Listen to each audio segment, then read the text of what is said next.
You're listening to the A Bit From Within podcast with Felicia Marty. And you'll start to affirm to yourself that you have permission to take care of yourself, and that everything that feels urgent in the moment is not an actual emergency all of the time, and that you are the person that gets to decide. That place of power is everything. Hello there, and welcome to a new episode of the A Bit From Within podcast. My name is Felicia, and if you are new around here, I just want to take a moment to introduce myself. I am a self-care specialist as well as a certified astrologer, and I love working with people like you to help you to remember that you can be comfortable owning who you truly are, and to help you remember that little changes, either in how you think about things or how you're approaching problems in your life, can actually lead to really big changes. And hopefully it doesn't have to be hard and strenuous and stressful. Maybe there's a way we can do it in the easiest way possible, the way that aligns best with you. I'm really passionate about teaching others how to love and cherish themselves, and so much of that is because I have struggled with so much of that myself. And so that is what I came here to do. I started A Bit From Within in 2020 at the start of the pandemic. I wanted a way to just share a little bit of what was happening for me, because when I hear other people speak from the heart, there is so much that kind of unlocks or clicks or light bulb moments that go off in my head. And I thought, well, maybe if I put myself out there, I can give other people those moments for themselves too. So if that is interesting to you, if that sounds like it's up your alley, then you are in the right place. On the A Bit From Within podcast, we do talk a lot about astrology. We also talk a lot about self-care, self-love, finding resilience within, and all of the things that so many of us are really wrestling with and coping with in our journey to become the best version of ourselves, or at least the best version we can access and feel aligned with today. Maybe that's a little less pressure. So again, thank you for being here.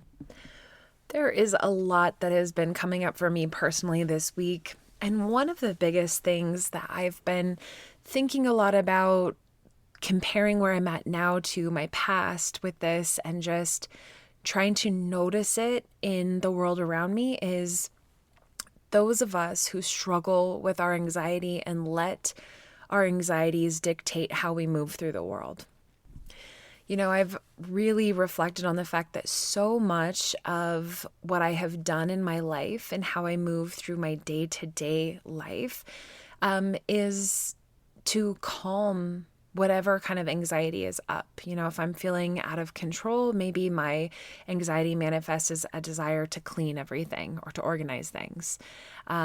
Maybe if I am feeling kind of restless or feeling not good enough, then I throw myself into my work. Depending on what kind of anxiety is up, there's often this sense of needing to do something about it, because we're not very comfortable sitting with our anxiety and sitting with the discomfort. And so that's an area that I've really tried to challenge myself on and find some growth in. And it's a really big challenge. And I think it's an area that deserves a conversation, especially in our world that is so focused on what you do and what you're contributing as what makes you valuable. And I know that a lot of us are working on that and trying to see outside of that and trying to tell ourselves, that's not real. We are valuable inside of ourselves. And yet so many of us are still struggling with the anxiety and feeling the pressure, feeling that the weight of the world, the way that we see the world right now, that everything is so dire, so extreme, and so difficult. So that's what we're going to dive into here in just a few minutes, is really that sense of urgency and how to find our own sense of strength, especially when dealing with anxiety, however it shows up. But first, let's talk about what is happening astrologically this week. So I'm recording this on the week of November 7th, 2022. So if you're hearing this way in the future, then of course you can always listen to this part and just maybe look back at what was going on this week, or maybe you just see if any of these things resonate with things going on inside of you. But if you are listening to it this week, then you should know that this week we are having a lunar eclipse in the sign of Taurus. Now, I know that so many of you love to follow from week to week, and we've been talking about eclipses a lot because eclipses, as a reminder, always happen in pairs. So 2 weeks ago, on the Scorpio new moon, we had a solar eclipse, and now we are finishing the pair for this fall, having the lunar eclipse in the sign of Taurus, which is opposite of the sun. Lunar eclipses always happen on a full moon, and so everything that we normally talk about that comes with full moons, things ending, letting things go, finding surrender, a time of illumination, sometimes like the missing puzzle pieces kind of being put together. It's like that times 5, 10, 15, like very, very amplified. And the thing about eclipses is that, when you look at the symbol of the eclipse and what is actually happening, there is a shadow that is being created in a conversation between the earth, the sun, and the moon. And what that often represents is that something that we can't control passes through, some sort of information that we couldn't have expected, or some sort of circumstances that changes, comes in and redirects the course for us moving forward. Now, that doesn't mean that every single eclipse, some sort of crazy thing is going to happen in your life. Okay, it's not how it works. I mean, you've lived how many years on Earth, and I'm pretty sure that if that were the case, that you'd probably have a lot more awareness about the eclipses. But that's not how it works. It's much more of a subtle story, and that is why it's so powerful to keep a journal. I am a big advocate for moon journaling. In fact, I have a template that you can, like a digital workbook that you can get from my website, abitfromwithin.com, and it does go all the way through 2023. So it's a really good time if you don't have a resource like that to, check that one out, or there's other templates out there too, or you can just literally start a journal and just make sure that, when you write the date down, that you're also writing, the moon phase or what was happening with the moon. And, if you were to do this, if you do keep a journal of some kind, even if you didn't necessarily know that eclipses were happening, you could look up the dates for this Scorpio Taurus eclipse season that we're in right now. The eclipse season isn't just the month that eclipses are happening in, but it's the time frame that the eclipses that are in the same signs are ongoing for. And so this is layered. So I'm pausing a little bit because I'm trying to figure out how to be the most clear way of sharing this information with you. Eclipses have multiple connection points.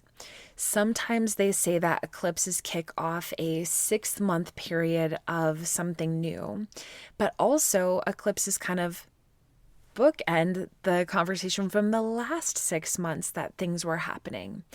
And for so many of us, this eclipse season that's in Scorpio and Taurus, it actually began for us in October of 2021. And we're going to still be having eclipses in these signs all the way through November of 2023. So this is an ongoing conversation. So all of that to be said is, don't expect the big change moment to happen all at once. Sometimes the energy or the things that change during the eclipses manifest within those 6-month periods or within the year mark. And so look back, consider what has transpired over the past year. Consider what those ongoing themes are. And, if you are at a place where you're really interested in astrology, or you have a lot of either Scorpio or Taurus in your own chart, and you'd be curious as to how this is affecting you inside of your own astrological chart, you should know I do readings and I'd love to have that conversation with you. But This is something that you can absolutely look at for yourself, that you don't need any extra special help.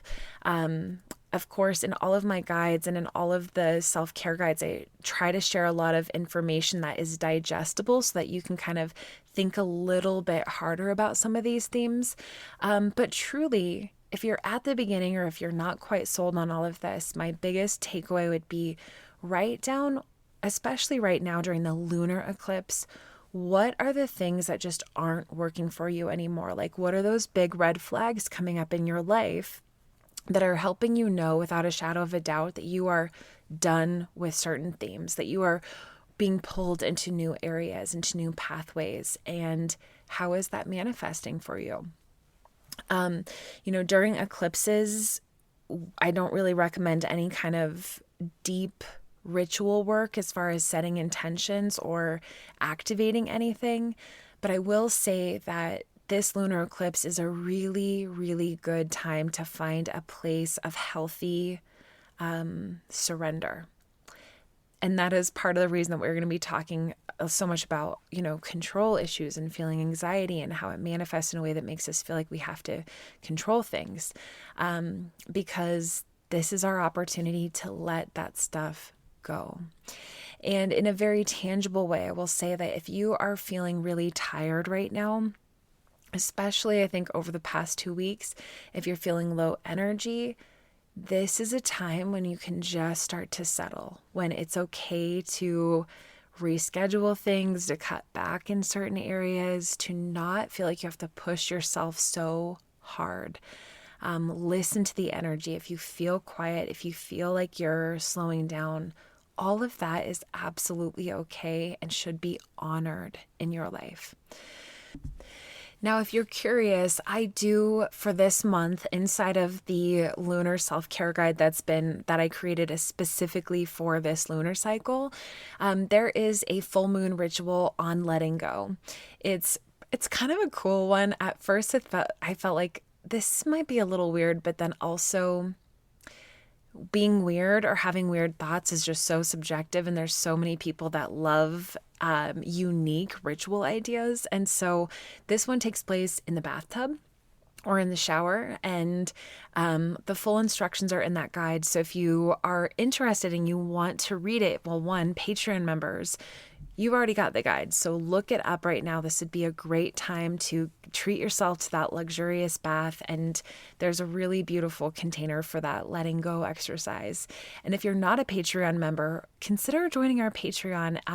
Memberships start at $3 a month, which get you ad-free episodes to our weekly podcast, and that lunar guide being delivered right to you. And you have access to everything that's already been posted. So you can just search for that Scorpio lunar guide.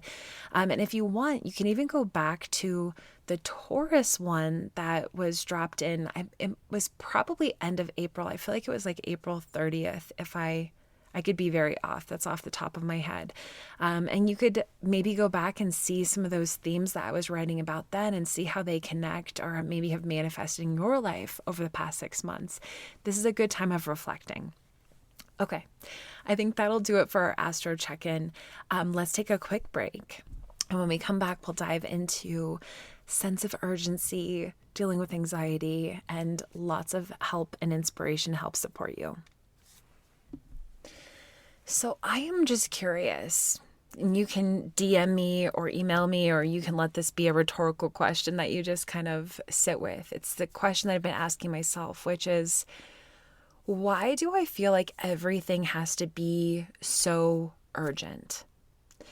And how much of my life do I spend in the sense of either there's things that are so important that I have to commit to them right now and get them done or pay my full attention to them, or how much do I feel that there is this like persistent, like nagging force at me all the time, pushing me forward. Now, if I'm really honest with myself, I can fully admit that I live my life in this high urgency, fight or flight place way more often than one, that I probably actually recognize on a day-to-day basis because I'm so used to it. And two, way more than I want to be in this place. Like when I really sit down and I do the work and I imagine myself, what kind of life do I want to live? I really want to be in a much more peaceful place where I'm feeling secure most of the time, where I feel like things are planned out, where there's not a lot of drama or crises or problems that have to be solved all of the time. I mean, of course, life is going to happen. Of course, you can't predict everything. Of course, there's going to be things that come up. But it's like my baseline has been up for so much of my life. And I think that's true for many of us, whether we grew up in dysfunctional families or whether we got ourselves into high stress work environments or we just grew up around high stress people. For a lot of us, we have this really intense baseline that makes us feel like everything is something that has to be solved by us all the time or else. And working for myself, those are always where I first go to find the examples of like, well, how does this work for me? I have felt this so much. Like I've shared this part before, but I used to get email, or not used to, I still get emails. I get emails all the time. But when I would get an email, I used to feel like, oh my gosh, I have to answer this right away. And I've done a lot of work around this and I've gotten a lot better about understanding that not everything has to be urgent and responded to immediately. But when I'm having high stress days, that is exactly what I go to is, okay, I want to have a peaceful morning tomorrow, so I'm going to get through my entire inbox tonight. Otherwise, it'll be hanging over my head. That's what it feels like. It's like for so long, I struggled with having things that were basically pulling at me and that I couldn't have peace if I also had those things. And I know a lot of people who feel this way too. Like there's some times where it's like a big thing is coming up at work and you feel like, oh my gosh, I just can't relax until that thing is over. Or maybe you're starting to feel that way about the holidays. Like, oh my gosh, I'm so stressed out about Thanksgiving coming up and about people visiting or about, COVID being, flying around right now. And, everyone feels over the pandemic. And what if I'm going to get sick from people? How am I going to advocate for myself? Like maybe that's a stressor. Or maybe it's something totally different. Maybe it has to do with relationships or work people or family or whatever else. It could be so many things in our life that give us this sense of, I can't be okay until that is over. And that is something that I have really tried to solve in my life is how can I be okay inside no matter what is happening outside? Now, I'm sure you can tell from how I've already, shared a lot of this stuff that I am not perfect at this yet. It's something that I'm actively working on. And for, probably like all the way up until today when I was getting ready to write this blog on this topic and speak on this topic, I have been feeling over and over from week to week that sometimes I get here and I talk on the podcast and that I'm complaining about the same things or I'm struggling with the same things over and over for the past 3 years and nothing's changed. And I've been feeling a lot of shame around that. Like, why can't I grow? Why am I still struggling?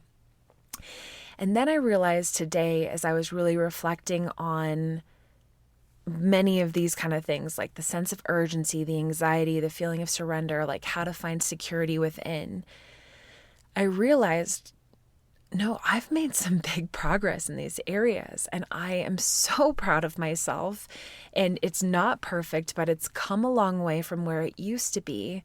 And so what are those key factors that have helped me in these areas? Well, one, I will say that it just takes practice. It takes sitting with the discomfort right when you feel it.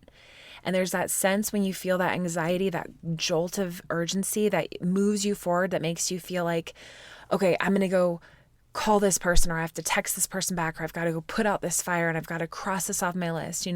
That feeling that motivates you and kind of jolts you forward. How can you notice that and then ask yourself, is this real? Is this an actual urgent problem?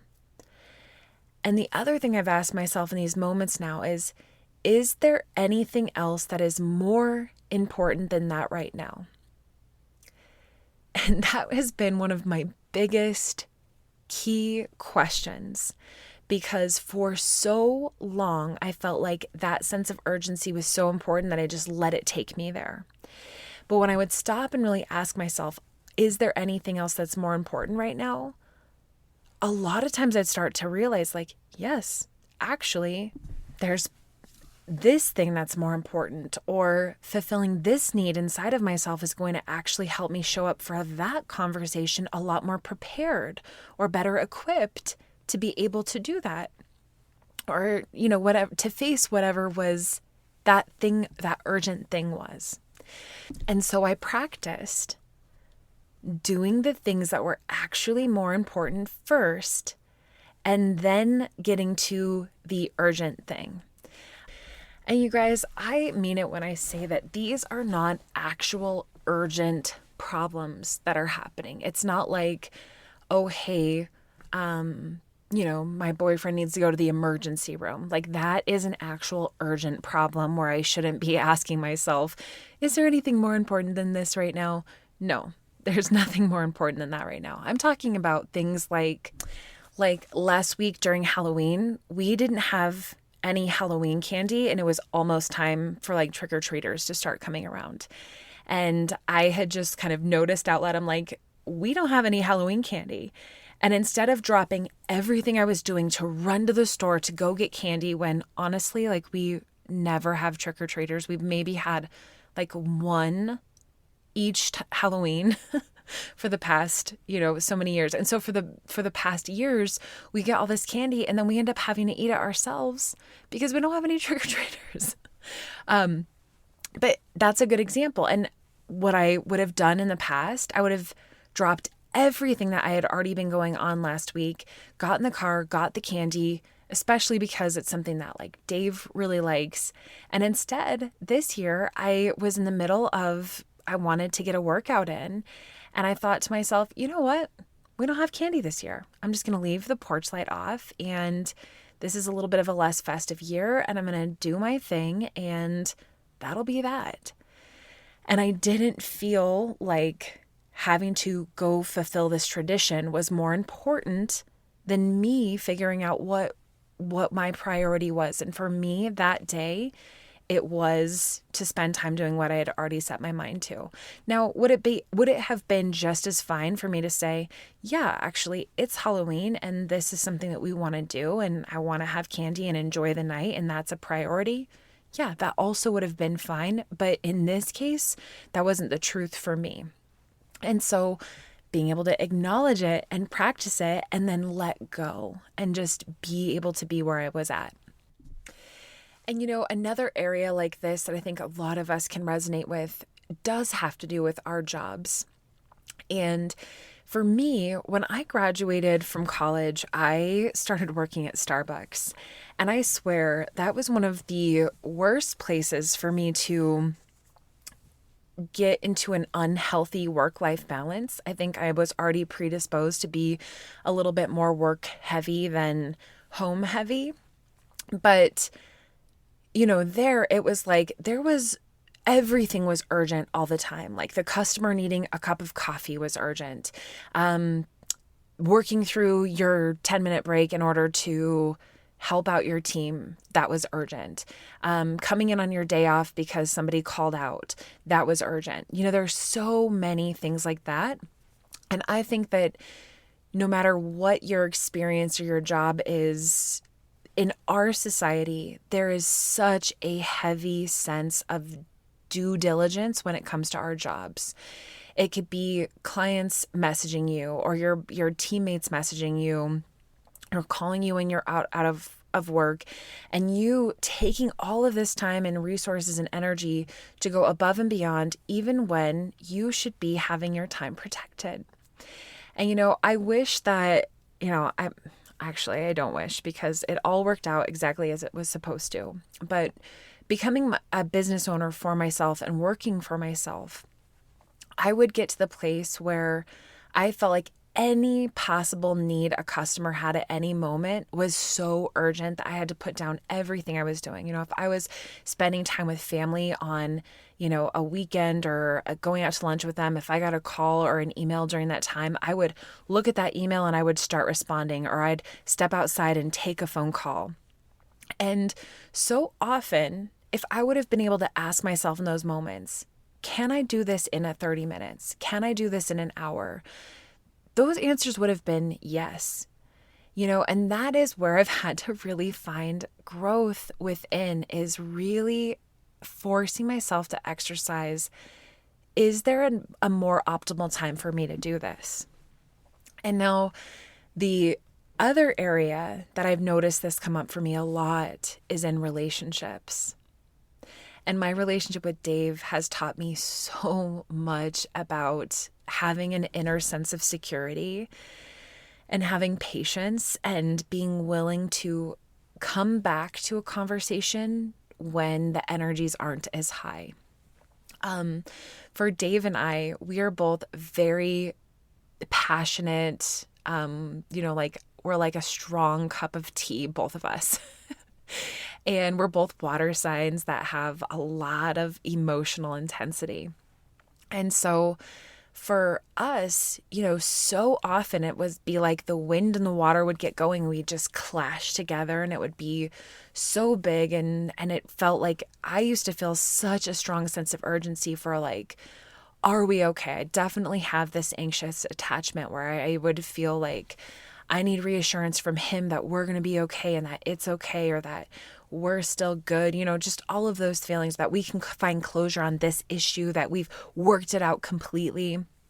And over the past 6 years that I've been with him, I have learned, like, what I always say is, the advice that I always hear at weddings, which is never go to bed angry. I am a firm advocate of that is not true, and like, go to bed angry. Go to bed angry, or not obviously not every night. And I feel like I've given that spiel before, but it goes very well with this topic, saying like, not everything is urgent and has to be solved immediately. Sometimes a good meal first can change a lot. Being hangry, not having resources or energy inside of yourself, that can put you in not a great place. Being tired can put you in not a great place. So even just not having the time to fully process it. I was talking to one of my friends, and she was just sharing this tough story of something that had happened to her that had really, stirred things up inside of her. I don't want to tell the story because it's not mine to tell, but basically something had happened in her life, had really gotten her riled up and stirred things up inside of her. And instead of feeling like she could give herself some space, go home, take a hot shower, eat a meal, get some rest, doing the things that we need to do for ourselves. Instead, she spent 4 hours on the phone, I want to say processing, but really not processing, like just being in the drama of the situation. And I feel like this is something that so many of us have done at some point in our life, where we have jumped into the drama, jumped into the urgency, jumped into trying to control things, thinking that that would make everything better. And does it make things better? I think this is where it starts to get really complicated, because I'm the first person to say that when I clear out my inbox, or when I don't feel like I have, anything hanging over my head, that is when I do come down. Like, there is an actual real sense of relief when I don't have people that need things from me, or when I don't have open jobs or open projects. So I do believe that there is something real about your anxiety levels coming down when you do get to accomplish things, or you can cross stuff off your list. That said, there's always going to be something else that gets added to the list. There's always going to be somebody who needs something from you, or an idea that you had that you're going to create something, or you want to start working on something. There's always going to be something else out there. And this is where it gets so important to remember that the rest of you matters. Your life matters. If you are sick, you should not be figuring out how you can get more work done while you're sick. You need to be able to rest. You need to be able to, take some space. And if you are not doing that, if you do not feel like you have permission to take space when you need it, that is the biggest red flag right there. Why do you feel that way? And what would make you feel safe to take the space? And if you're kind of curious, like where this shows up in your life, just think about the places that you have anxiety. Do you feel anxious in your relationships? Do you feel anxious about work? Do you feel anxious with your finances? Do you feel anxious with your body, with your diet, with your health? There are so many places that drive and are motivated by our anxiety. And, just think about it. What else would it be like to meet those areas with something different than anxiety? What if you met those places with a sense of strength or a sense of reasonable mindedness? What if you met, your sense of people pleasing to making everybody else feel happy? What if instead of meeting all of those expectations and those people and those relationships with anxiety to fulfill that need that you are either rejected or not good enough or don't belong, what if you met those places with a sense of curiosity, with a sense of exploration, a sense of what's actually going on here? Can I ask the questions? Do you really need this from me? What am I going to get in return? Is there something else that I need to be giving myself right now that I'm not giving myself because I feel obligated to give it to somebody else? These are such important places for us to slow down and really spend some time. And like I said, it goes back to being willing to practice it, because I will tell you, for a long time, maybe forever, it could feel uncomfortable to sit with those feelings, to understand that you have this innate sense of urgency inside of you that says, let's solve this. And you're going to have to kind of retrain your entire body, especially your nervous system that puts you into fight or flight over all kinds of things. And you're going to have to retrain yourself as to what actually should qualify for that sense of urgency. So I hope that these reminders are helpful. I hope that this is giving you something to think about, that resonates with that little bit from within you. And I want to acknowledge too that there are things in our life that are real problems that we want to solve, that we really want closure on, or that we want to see big progress in, or that we feel a duty or responsibility to show up fully for. And I'm not saying you have to throw all of that away. In fact, it's probably better to not start even in the hardest area if you really resonate with this topic and you feel like a lot of those need to control the anxiety through solving things. Don't start in the hardest area. Start in easier areas where the stakes are a little bit lower, and just be willing to ask yourself the questions. I mean, if anything else, asking yourself the questions goes a long way. I can't tell you how many times over the past few years that I've asked myself, or I've told myself, Felicia, it's late at night. Like, you should probably not be writing back emails right now. And, after having kind of debriefed with myself, I'm like, I know that I probably shouldn't, but I'm going to choose to abate the anxiety right now and go ahead and put this work in now. I just am choosing to do that for myself. That is okay.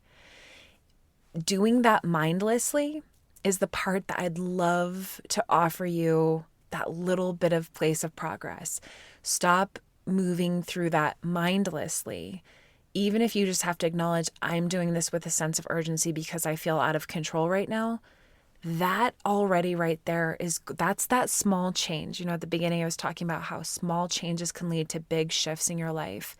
That small change is going to lead to a big shift, because one of those days you're going to ask yourself that question. You're going to say, I don't really need to write emails before bed.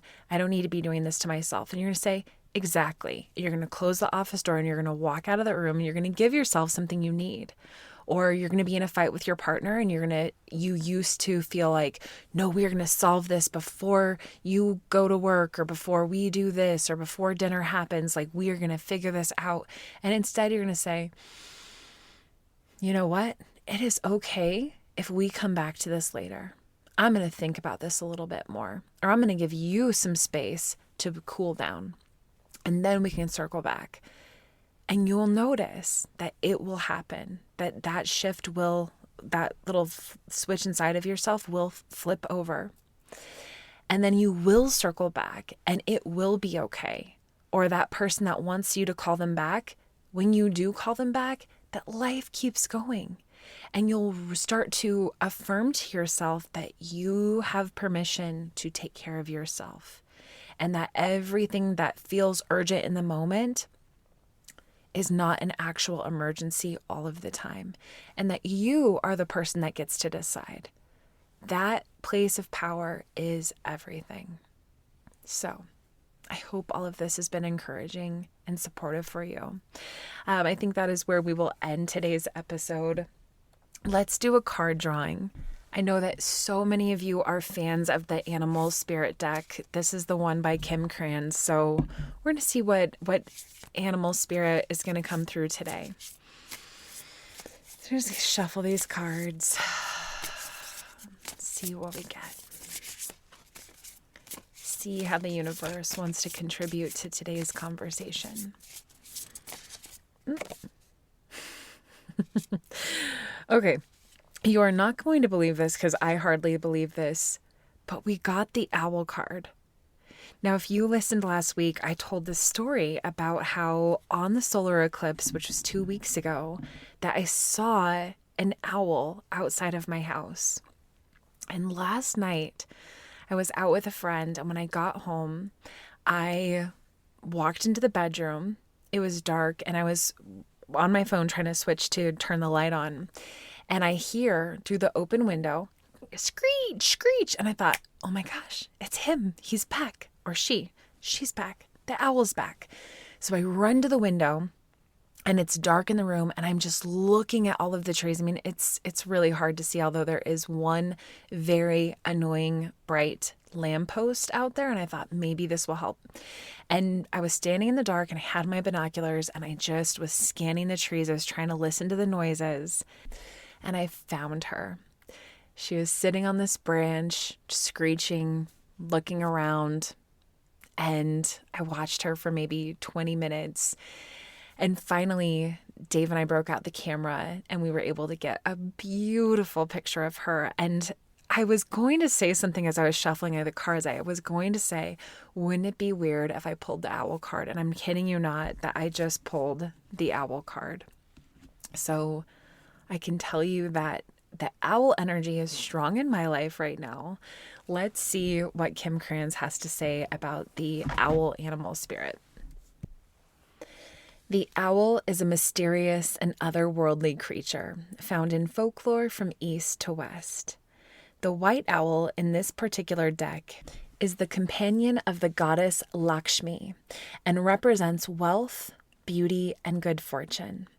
When the owl card appears, it is an omen that a boon or a treasure is on the way, either spiritually or material form. With owl wisdom on your side, you will see and know exactly what to do with this treasure, how it can further serve your dharma and bring abundance to the world. Trust that the wellspring of treasure is infinite. I just got chills up my arms. And what really stood out to me with this passage is this idea of trusting yourself, trusting where you're at, understanding that there is so much abundance there, including the abundance of time to figure things out, to move through life without that sense of fight or flight. And just like the idea that everything you need to know to navigate it all, that inner sense of wisdom, is inside of yourself. That's maybe the real treasure. Beautiful.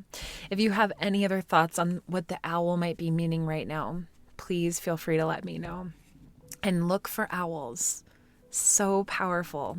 If you see any this week, let me know. Thank you so much for spending this time with me, for letting me share a little bit from within with you. I hope that it connected to those little bits within you as well. And if you enjoyed today's episode, please, tell somebody else about it. That is the best way to grow and let people know about this podcast, is if you share it with other people. And then make sure that you are subscribed either through the Patreon or through Apple Podcasts or Spotify or wherever you listen to podcasts. Make sure that you are subscribed so that, we drop new episodes every single week. It has been an honor to just connect with you. Thank you for being here, and until next time.